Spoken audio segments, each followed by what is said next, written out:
धन्य है बाबा साहब ने कहा कि शिक्षित बनो, संगठित हो, तब संघर्ष करो। शिक्षा शिक्षा वो शेरनी का दूध है, जो पीता है वो गरजता है। इसलिए शिक्षा बहुत ही जरूरी है।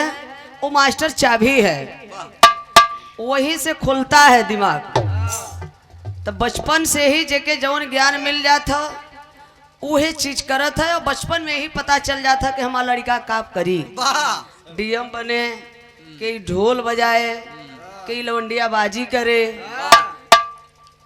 जेकर मन पढ़े में नहीं लगत बा, इनके जैसे भेजा जाए पढ़े बदे, तो एक दिना गुरुजी ऐसा मार देहन कि बेचारू डर के मारा स्कूल ही छोड़ देहन।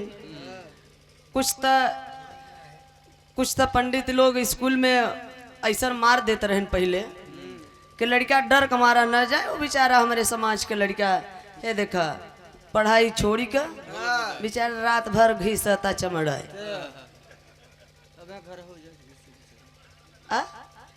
तो देखा है, इसलिए शिक्षा बहुत ही जरूरी बा।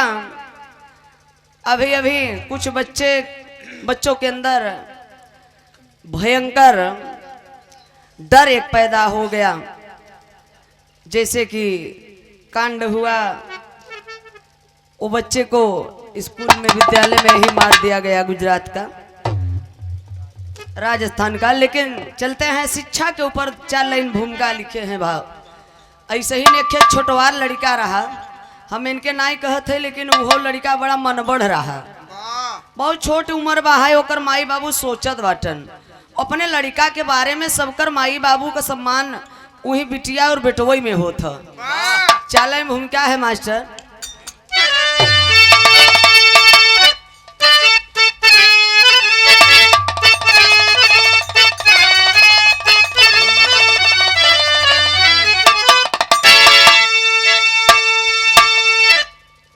भोनू अपने गौआ में नौआ लिखौल,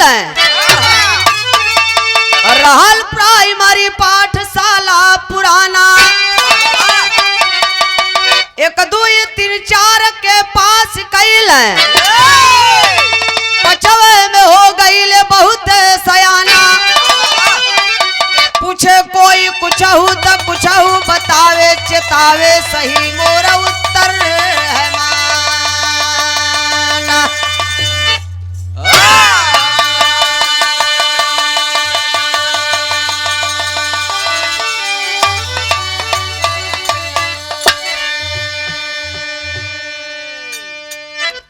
आज हर गांव में विद्यालय है, लेकिन विद्यालय के पहले, आज विद्यालय इसके पहले साथियों आश्रम हुआ करता था और गुरुकुल हुआ करता था।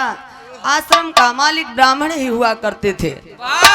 लेकिन आज विद्यालय है, छोटवार लड़का बा, एक नाम बा भोनू, बड़ा मनबढ़ रहा, मानत नहीं रहा, केहू के बतिया न माने, जबरदस्ती आपन बात मनवावे। तो ओकर माई बाबू एखनी स्कूली में पुराना, बहुत पुराना पाठशाला बा, ले जाए के ओकर नाम लिखाए देहन। लड़का रोज स्कूल जात बा है, प्रतिदिन स्कूल जात बा। स्कूल में छोटे छोटे बच्चे हैं। मास्टर साहब एक दिन लड़कन से सवाल किए, गजल का भाव बा मास्टर।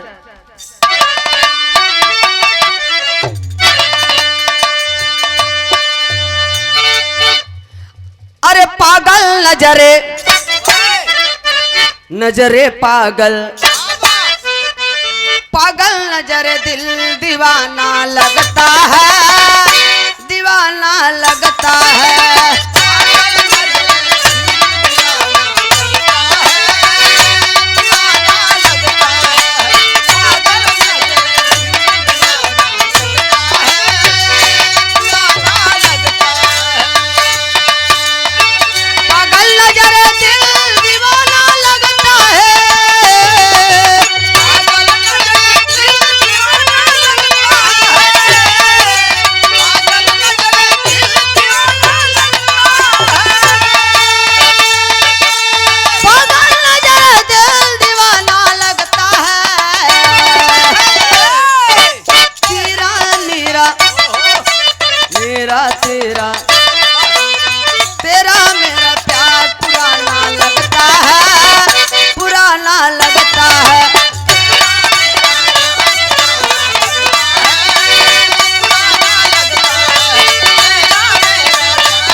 लिखे हैं क्या?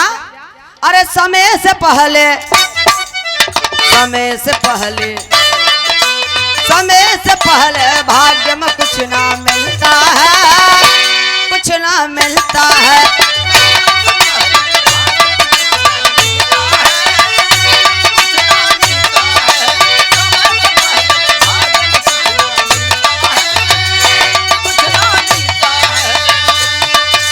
समय से पहले भाग्य में कुछ ना मिलता है,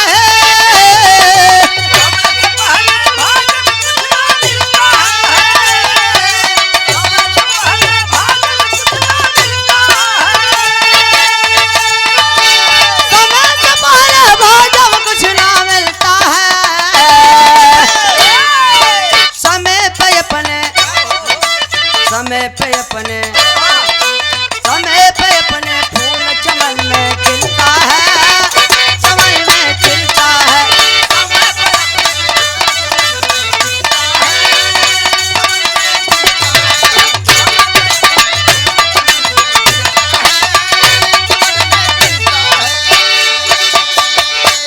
देखा है आदरणीय शोभनाथ सरोज मझियार से बाहरे उदा देवी पासी, बाहरे लाखन पासी, बाहरे मूल निवासी भारत के, आपकी ओर से देखा है 50 रुपए का पुरस्कार। जय भीम नमो बुद्धाय।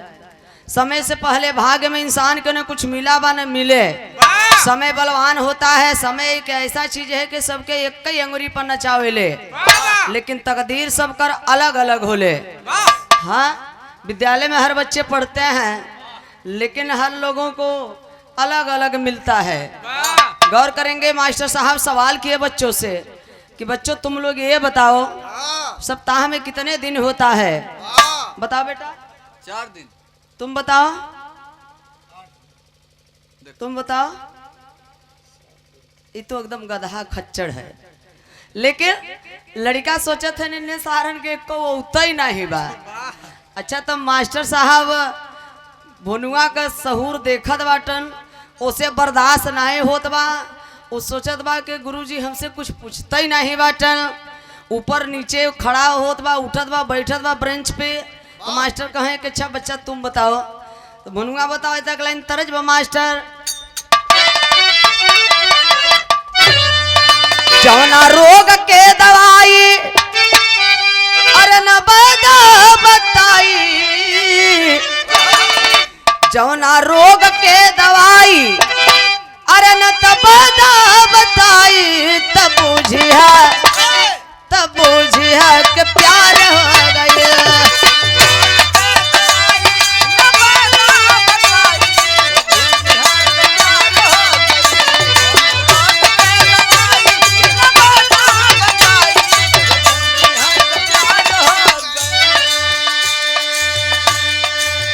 कवि जी भाव लिखे, लड़का 7 दिन बताई हाथ ऊपर कैले भाई, लड़का 7 दिन,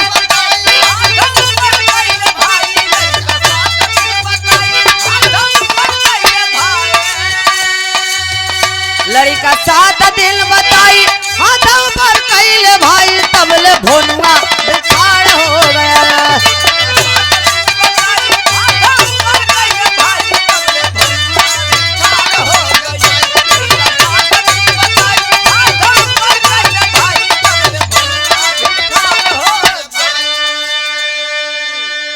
क्लास के हर बच्चे बताए कि गुरुजी हफ्ता में 7 दिन होला। भुनुआ कदवा यार रजा गुरुजी सुना है, जोन ये लोग बतायन है ना, लड़का जोन बतायन है कि हफ्ता में 7 दिन होला। इस सवाल का जवाब गलत है। मास्टर साहब कहे अच्छा तुम ही बताओ बेटा। भुनुआ बतावत बा, हफ्ता में 2 दिन भुनुआ बताया, आज और काल कही के कमर हिलाया। हफ्ता में 2 दिन भुनुआ बताया, आज और काल कही के कमर हिलाया।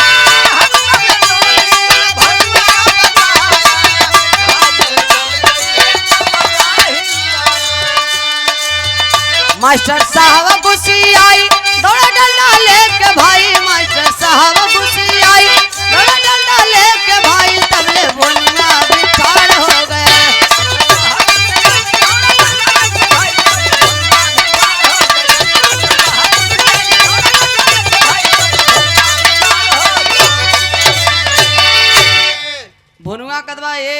ए गुरुजी और पैदाइश से ही मोट बुद्धि के रहा भनुआ हाफ माइंड रहा। अच्छा मोट दिमाग का रहा कहे के ए गुरुजी सुना है जोन कथन हफ्ता में 7 दिन होला, इस सवाल का जवाब गलत है। मैं बता रहा हूँ हफ्ता में गुरुजी 2 ही दिन होत ह। मास्टरों बेचारू घबराए गए कहे के करे कैसे रे कैसे 2 ही दिन भनुआ कदबा हाँ हाँ हाँ गुरुजी 2 ही दिन मतलब आज और काल, आज और काल के बाद गुरुजी कौनो दिन वो नहीं होता है। वही मास्टर साहब डंडा लेके दौड़ाए कहे भाग जाओ यहाँ से भाग, कल से स्कूल मत आना। लेकिन वो माने क्या करे मोट बुद्धि के आदमी ओकर जबई मूड मिजाज बने तबई चल दे कोनो ओकर समय ना रहे। अब दूसरे दिन दूसर सवाल के मास्टर साहब एक लाइन तर्ज बा भैया, लेकिन कहा नाम बा तर्ज के लाइन बा ए मोटर वाले ए मोटर वाले मोटर की बत्ती तेज कर रहे हैं, मोटर वाले मोटर की बत्ती तेज कर रहे हैं, मोटर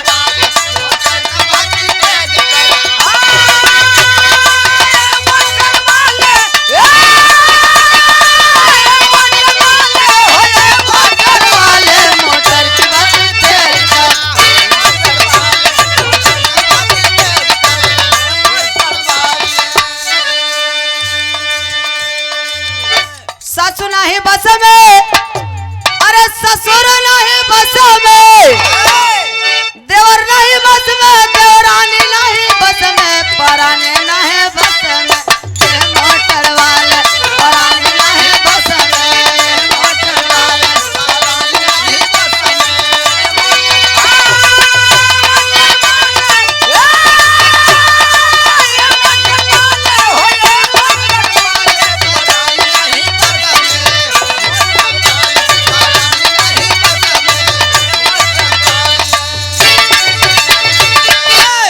दूसरा सवाल किए मास्टर साहब, सवाल है दूसरा, सवाल है दूसरा, सवाल है दूसरा मास्टर जी बोले, सवाल है दूसरा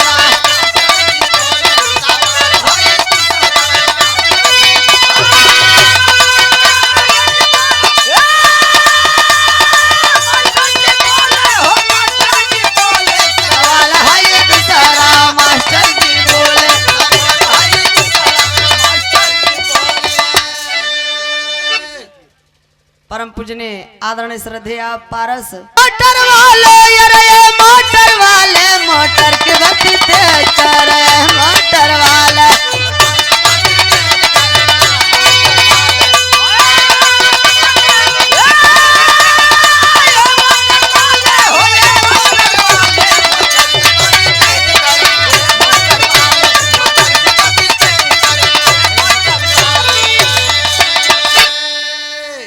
ससुर नहीं बस में, अरे ससुर नहीं बस में, देवर नहीं बस में, देवरानी नहीं बस में, पराने नहीं बस में, मोटर वाले पराने नहीं बस में, मोटर वाले पराने नहीं बस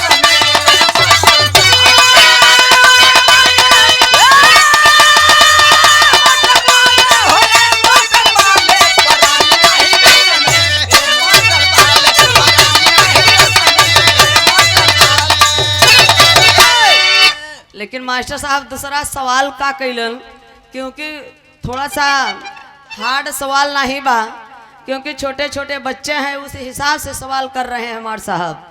का नारियल का पेड़ सबसे अधिक कहाँ होला,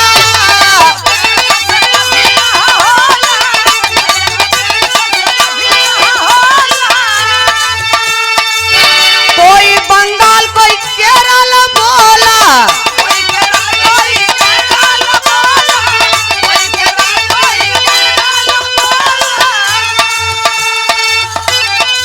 मास्टर जी बोले यार मास्टर जी बोले नालायक तो निकला, मास्टर जी बोले नालायक तो निकला।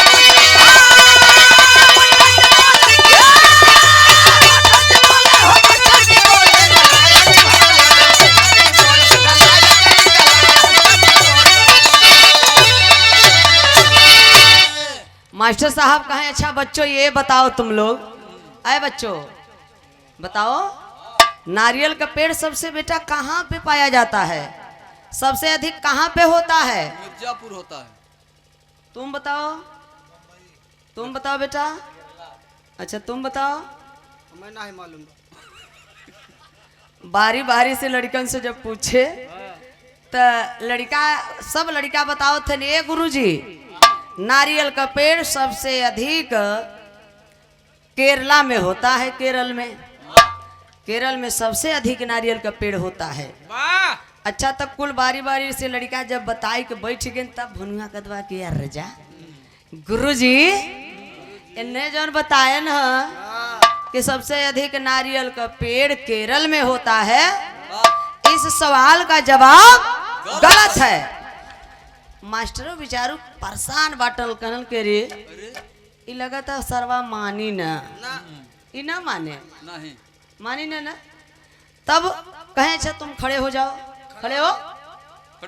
खड़े हो जाओ। बोर हो गया है। अच्छा जितना पढ़े में गदहा लड़का रहथिन उन्हें सबसे पीछे बैठथिन, चोराई के बैठी ही कि ताकि गुरुजी हमें न देखें न हमसे कुछ पूछें, और जौन पढ़े में तनी तेज तर्रा रहथिन उन्हें आगे बैठथिन पूछे ना गुरुजी। लेकिन ये देखा गदहा से गदहा हो गए खच्चर एकदम। ए भैया तब देखा भुनुआ कदवा सुना गुरुजी हम बताओ थे नारियल का पेड़ सबसे अधिक कहाँ पे होता है? भुनुआ बता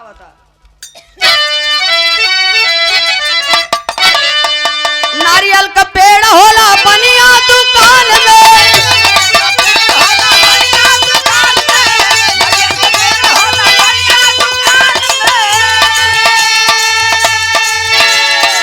मास्टर जी बोला उठे मीठी जुबान में,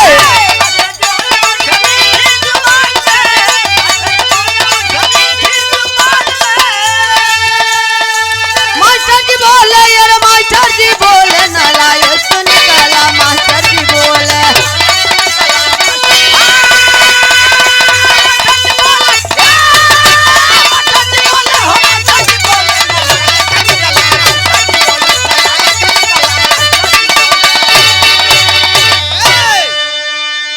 भुनुआ कहत बा सुना गुरुजी नारियल का पेड़ सबसे अधिक पूरे भारत में नारियल का पेड़ सबसे अधिक बनिया के दुकान में होला। मास्टर साहब कहीं करे पढ़ावत पढ़ावत हमारी बुढ़ाई आई गई, ये उम्र समय होएगा नारियल का पेड़ इतना लंबा होता बनिया के दुकान में कैसे रही रे भुनुआ?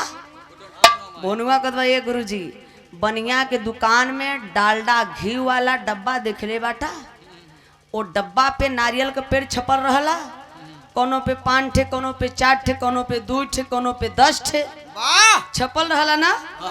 तो जब बतावा बनिया के दुकान में इतना नारियल का पेड़ बा तो जहाँ ये डबुआ का फैक्ट्री होई, जहाँ पेड़वा छपत होई वहाँ कितना नारियल का पेड़ होई। सोचा तनिक मास्टर साहब वो कहें कि अरे चौधरी भैया भोरसर से दे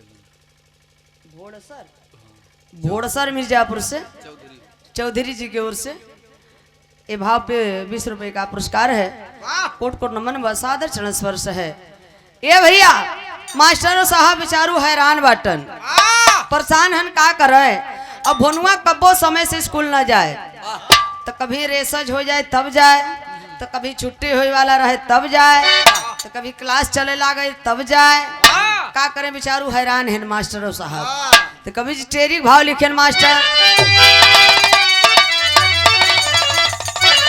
अरे निकाला यो के रोज दर्जा से, दर्जा का मतलब क्लास में से रोज मार के निकालत बच्चा, तब वो नहीं मानता। अरे निकाला यो के रोज दर्जा से, अटपट जवाब सुन के मास्टर को गुस्सा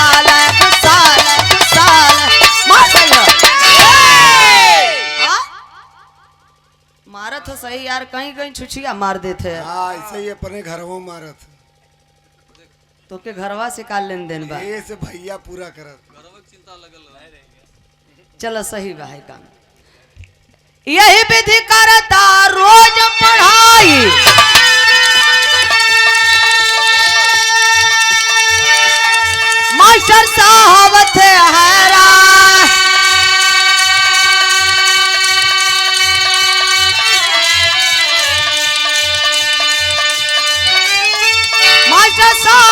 मन में सोचे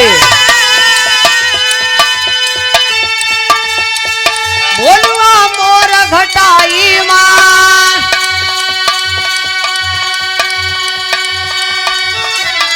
पता लगा के डिप्टी साहब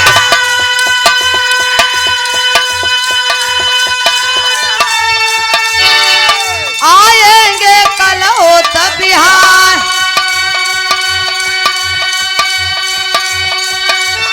घर रह जाई अच्छा होई घर रह जाई अच्छा होई तब हमारा ही बची है जान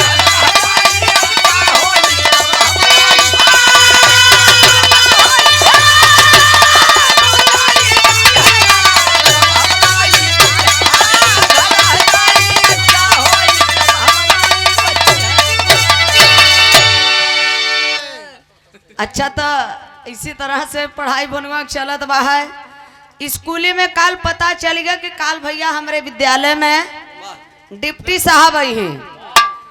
अरे डिप्टी साहब आई हैं सब लड़का खुश बाटन भोनुआ खुश बा के रजा काल डिप्टी साहब आई काल मजा आई अब यहर मास्टर बेचारो परेशान बटन के काल डिप्टी साहब आई है और काल स्कूले ये भोनुआ आई मजा बिगड़ारी और वटपट जवाब दे कुछ गलत सही बोली तो डर लगता हमार नौकरिया चला जाए हमार लड़का खाए बिना मरे लगे मास्टर साहब भोनुआ के ऑफिस में बुलाई के बड़ी प्यार से समझावत बाटन भोनू बेटा का समझावत हन भैया कि काल तू भोनू स्कूले मत आया काहे बदे एक लाइन तर्ज बा मास्टर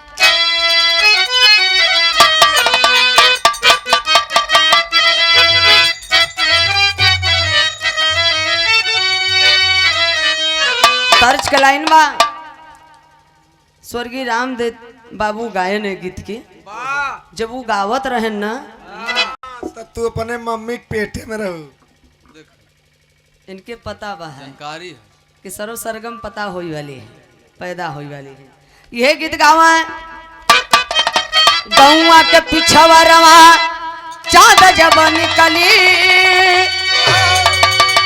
गौआ के पिछवा रवा चाँद जब निकली छुप से नदिया के पार चली आई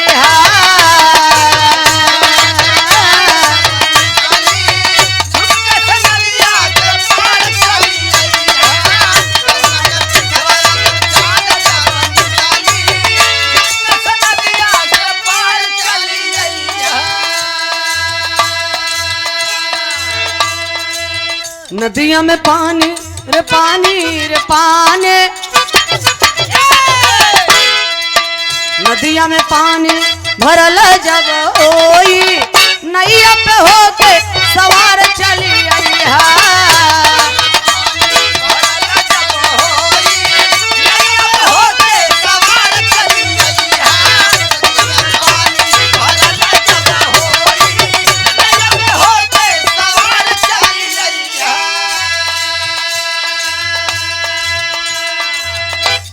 ₹10 का पुरस्कार। आपका नाम क्या है? राजूपाल।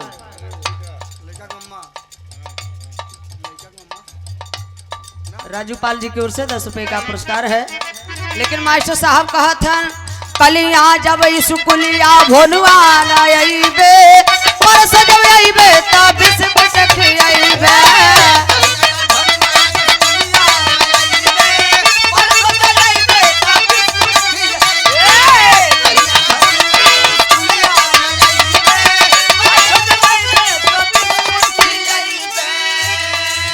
भोनुआ कहा काल काहे न आई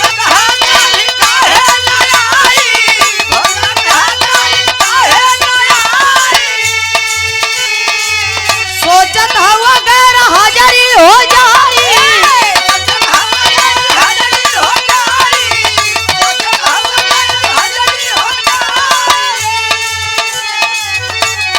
डिप्टी साहब डिप्टी साहब डिप्टी साहब डिप्टी साहब जब तक कुछ ना है बोली है चुपचाप रह भाई हम कुछ ना बताइबा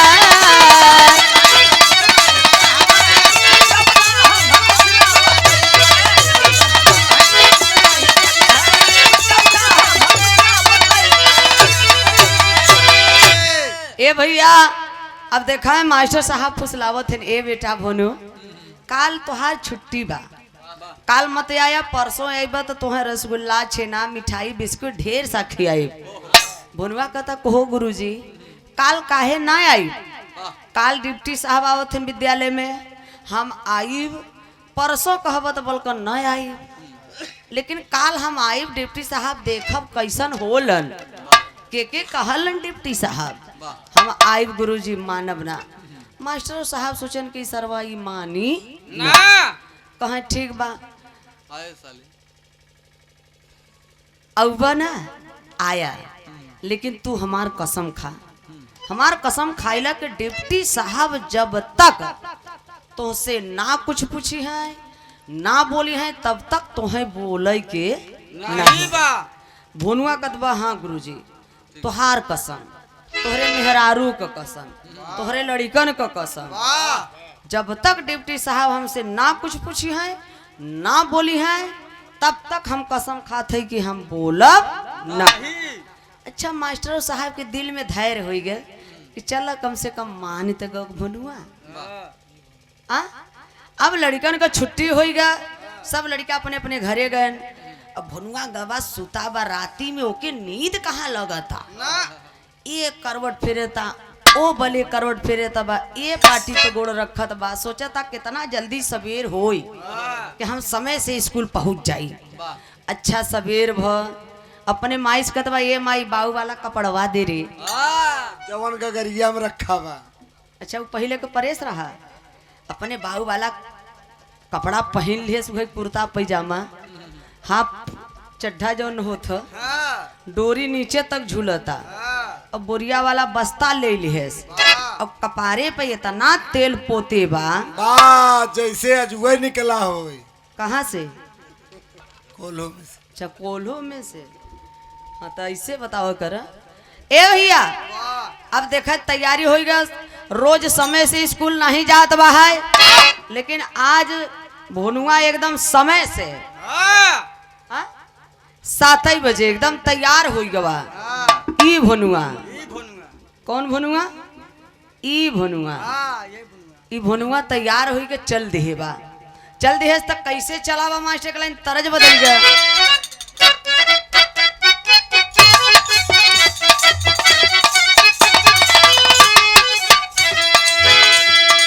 गीतिया एक कलाकार गायन, हम नाम ना बताओ का गायन। हम हाई मजनू का यार प्यार सिखा लाई वे गोरी,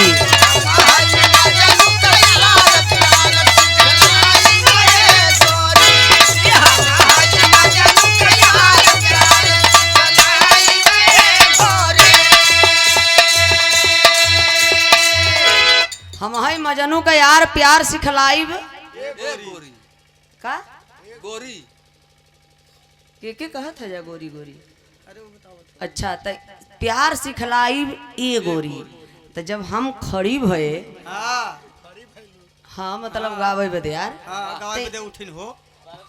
तो हम ओके गाय के बताए कि सुना आई गईला आई गईला आई गईला मजनू का सार प्यार नहीं से सीखा, आई गईला मजनू का सार प्यार नहीं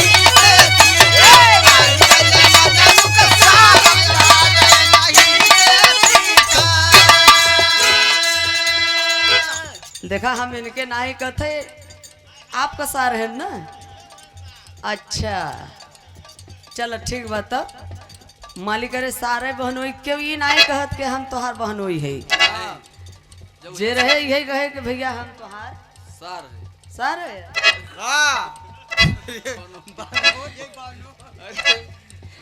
लेकिन कवि जी भाव लिखे बोनुआ चल देहेस हो गईला जब के बिहान शान से बोनुआ आया, हो गईला जब के बिहान शान से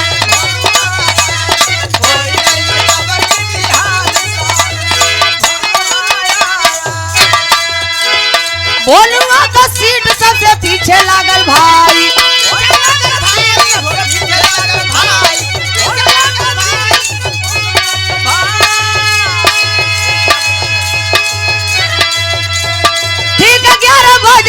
डिप्टी साहब गए आई।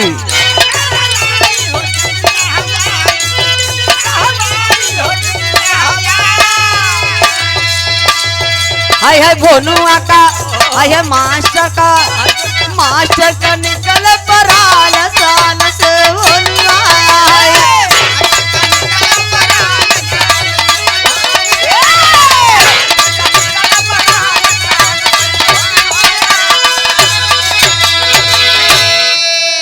ये भैया एकदम 7 बजे एकदम समय से भोनुआ अपन वही नेकड़ वाला डोरी पकड़े अपन जात बा है स्कूल में। जैसे पहुंचा बा वैसे ही फील्ड में हैंड पाइप बा।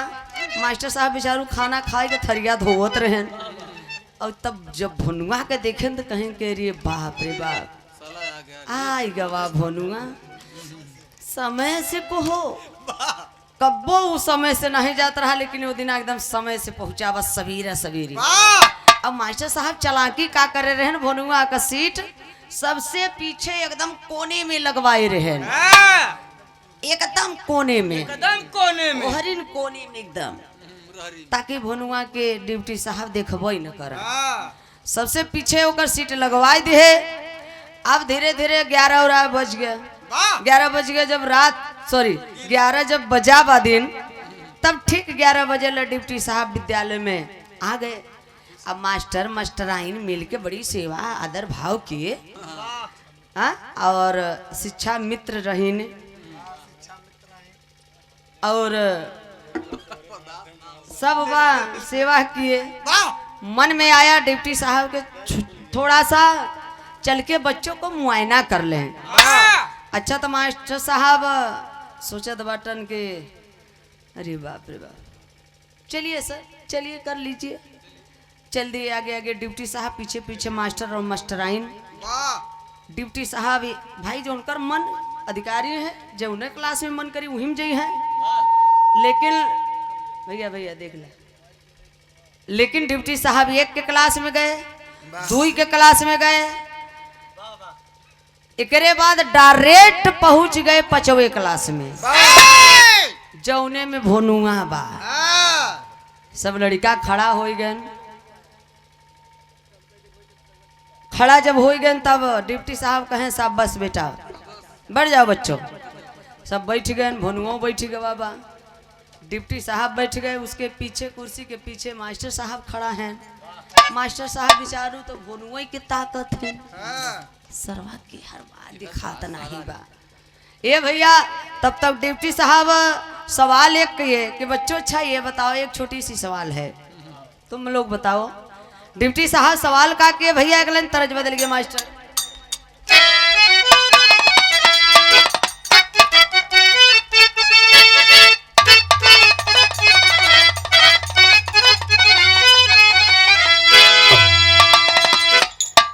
मोबाइल पे कोनो लड़की और लड़कियन से प्यार हो गया बाबा, फेसबुक मैसेंजर पे ज्यादा हो जात बा ये समय। प्यार हो गया, मिले के वादा भी हो गया। जब वादा हो गया तब यार लड़की पहचान बतावत अपने घरे का, पक्की रोड बा, यार घर बा, आगे वो तो पुलिया बा, और ओकरे पुलिया के ठीक बगले में एक और दुकान बा। तो लाइन बिछावा बटे, का बिछावा बा? लाइन हो, लाइन। अच्छा तब बतावत बा का मोरे पिछवा रवा सोनार के दुकानिया,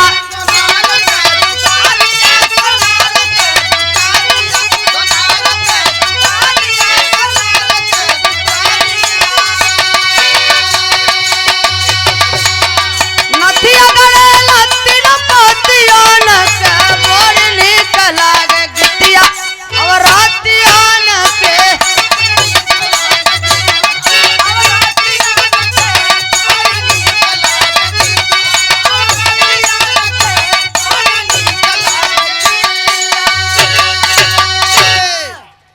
डिप्टी साहब पूछे डिप्टी साहब एक छोटी सी सवालिया, होती कितने दिशाए यही जहानवा में, हाथ भोलुआ उठावे बैठल कोनावा में, हाथ भोलुआ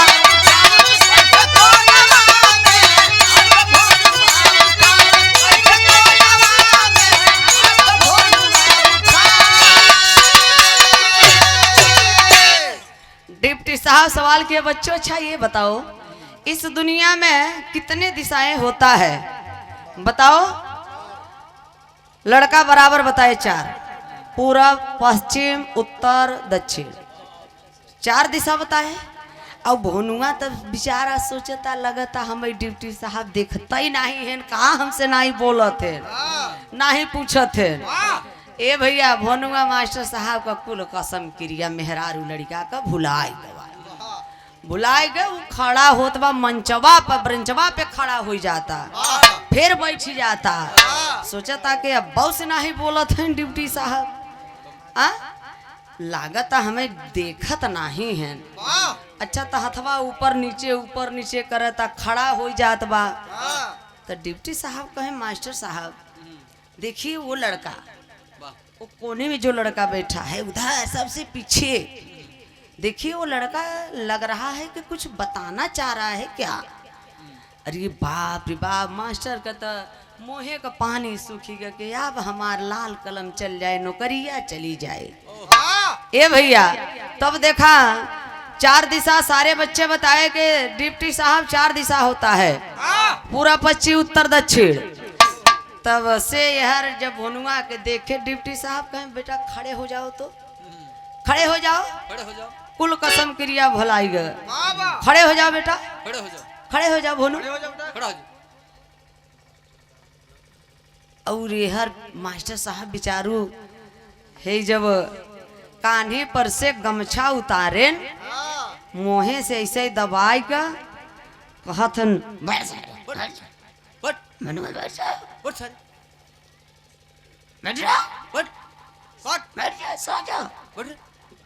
तो मास्टर साहब का बतिया रच के सोने ड्यूटी साहब तो पीछे उलट के देखत है, कहते मास्टर साहब क्या बात है, आपको क्या हो गया है?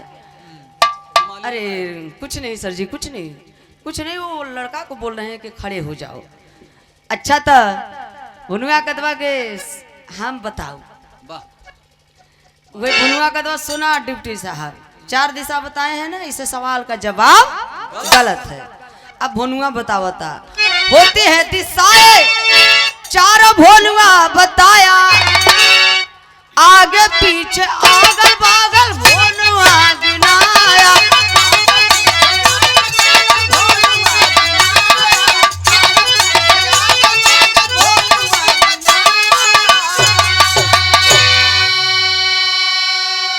मास्टर साहब का लहरा उठा से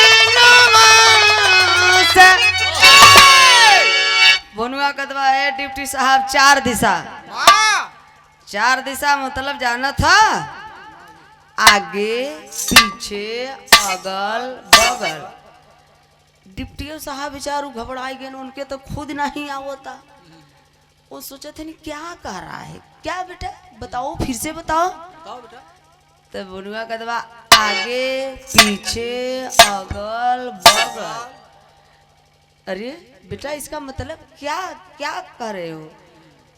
भुनुआ कदवा हो गया डिप्टी साहब, तो के नहीं आवता का समझ ला, आगे पीछे अगल बगल मतलब पूरब, पश्चिम, उत्तर, दक्षिण, 4 दिशा।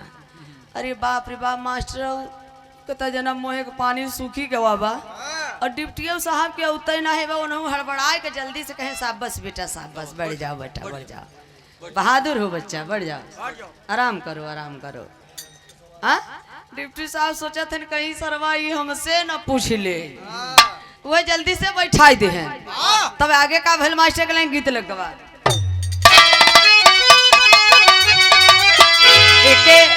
एक इलाहाबादी झूमर गीत कहा जात, कोनो मरद के अंदर कमी आई गई, HIV धैली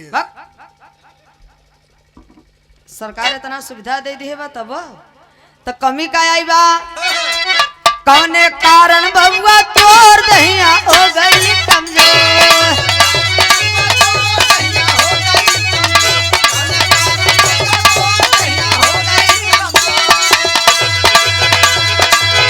कौने कारण बबुआ तोड़ दहिया हो गई कमजोर, लागे मौगी तोहर मरले बाबेला नवाना।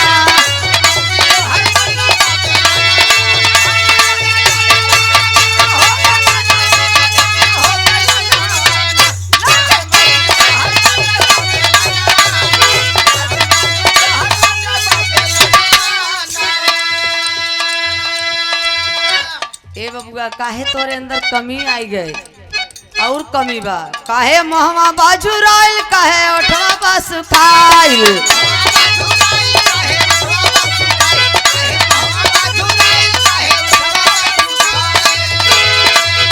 काहे मोहवा बाजू राइल काहे ओठवा बा सुखाइल हवा एक नंबर का चोर बचपनवा से नंबर का चोर बचपनवा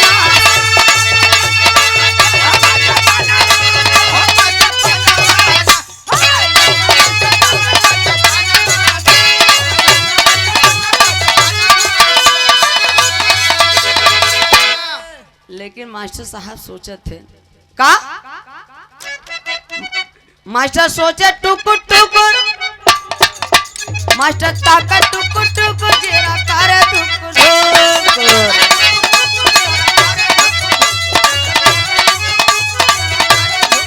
मास्टर ताका टुकुर टुकुर जेरा करे टुकुर टुकुर आफत में पड़ल वो मास्टर के परनवाना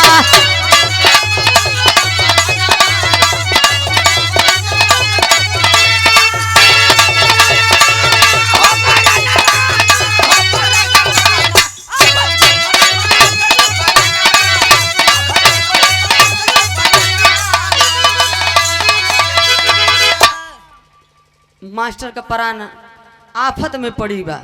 अच्छा तो अब दूसरा सवाल डिप्टी साहब दूसरी सवाल बच्चों से करते हैं और दूसरी सवाल का किए कवि जी आलहम भाव लिखे हैं मास्टर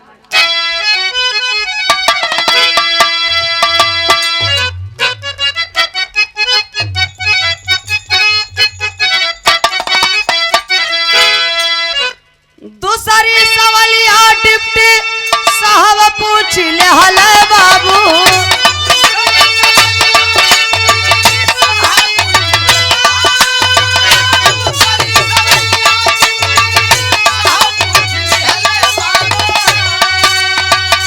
कोई का नहा था वह ऊपर देखा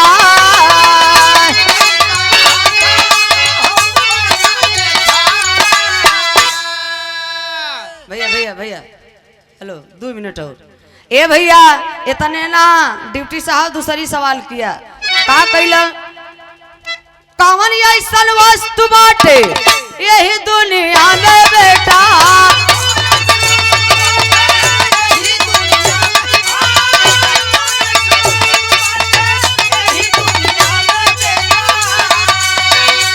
स्थान बदले पर नाम बदल जाए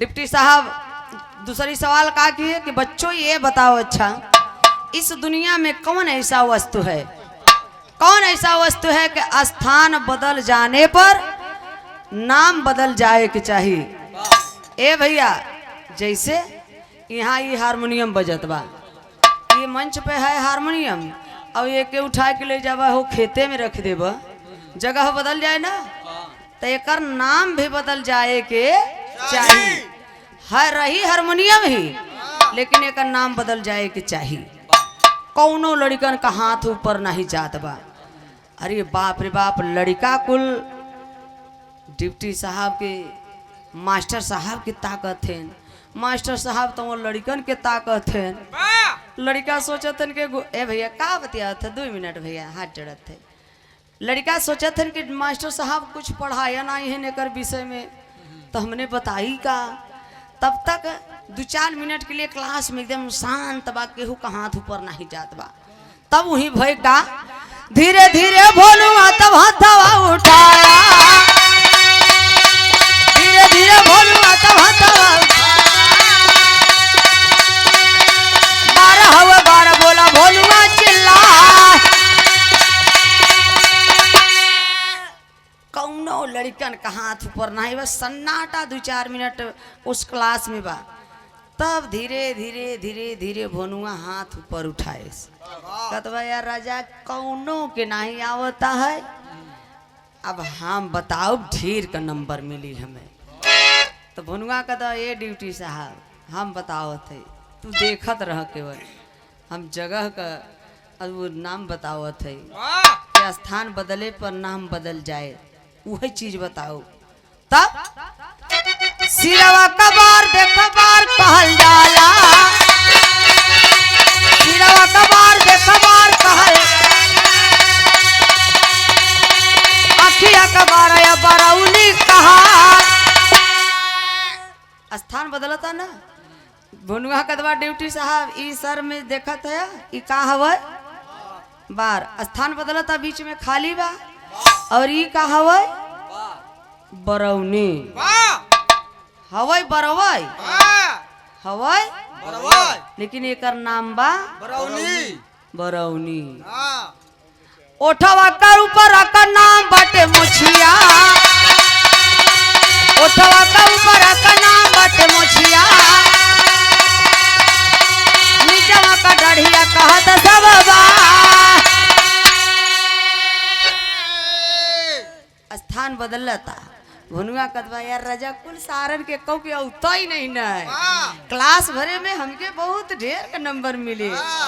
हाँ भनुआ कदवा देखा ड्यूटी साहब एहर बीच में खाली बा ई का हवय हवय बरवय लेकिन एकर नाम बा मोछ और बीच में खाली बा ई का हवय दाढ़ी ई हवय बरवय लेकिन एकर नाम बा दाढ़ी और भनुआ मानत नहीं बा और आगे जाता छतिया का ऊपर आकर रोआ कहाला तब तक मास्टर जी बोले चिल्लार तब तक मास्टर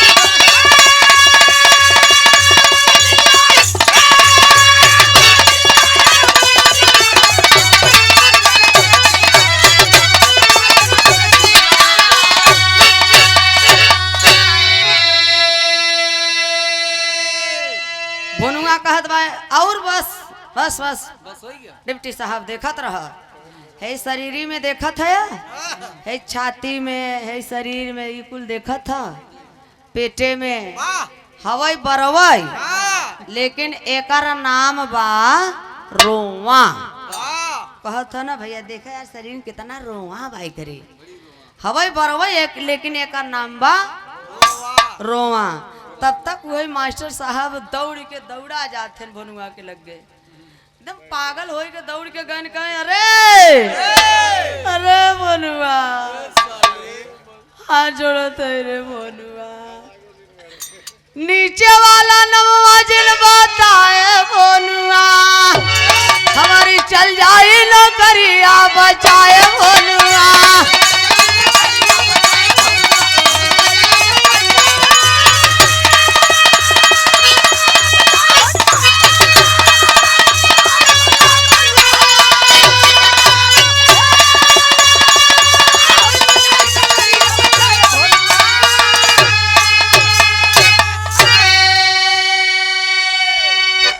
साहब बढ़ जाओ भोनू बढ़ जाओ मत भोनू भनुआ बढ़ जाओ बढ़ जाओ बढ़ ए बाबू हाथ जोड़ के मास्टर साहब के भनुआ वो करे नीचे वाला आगे मत बोले रे भनुआ ना हमार नौकरिया चला जाए लाल कलम चल जाए रे ड्यूटी साहब का हमार लड़का के देला कुल खाए बिना मरे लगी है मान जो रे भनुआ तोरे गोड़े गिरे थे भनुआ मान जो रे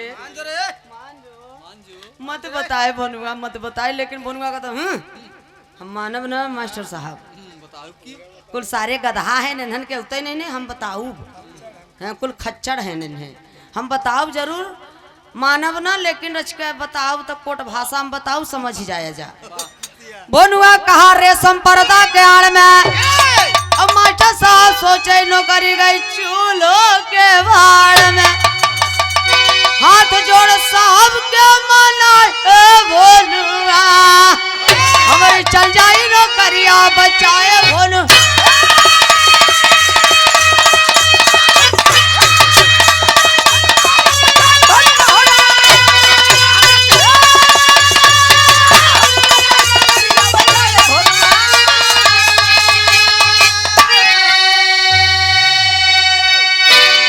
भनुआ कहा रेशम पर्दा के आड़ में मास्टर साहब सोचे नौकरी गई चूल्हो के भाड़ में लेकिन धन्य है रे भनुआ वो विद्यालय ब्लैक लिस्ट में नहीं गए वो विद्यालय का वो स्कूल का भनुआ के चलते इज्जत बच गई। लेकिन आज का होता बा विद्यालय में हमारे समाज के बच्चन के पेट का भोजन मिलत बा, दिमाग का भोजन नहीं मिलत बा।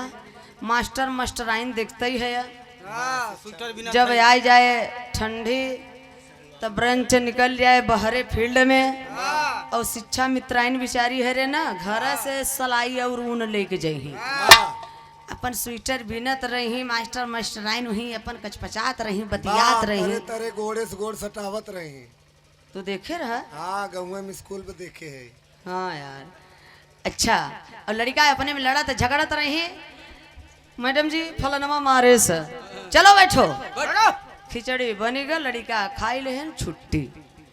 धन्य है भोलुआ, तो बहुत पढ़ा लिखा ही नहीं, इसीलिए बाबा साहब कहते हैं कि जितना हमें पढ़े लिखे लोगों से डर था, जितना पढ़े लिखे लोगों से डर है उतना हमें अनपढ़ लोगों से डर।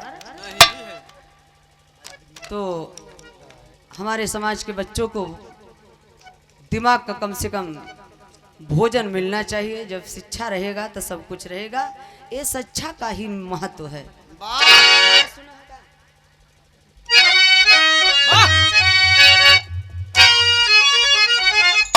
आखिरी लाइन बा गुरुदेव मोहम्मद राम से शिवदान की वाणी पतन करे कवि हरदास संग विकास जी गाने। अरे निकाल के रोज दरजा से दामई सरोज सरगा सारद के रस डोल, निकाल के रोज दरजा से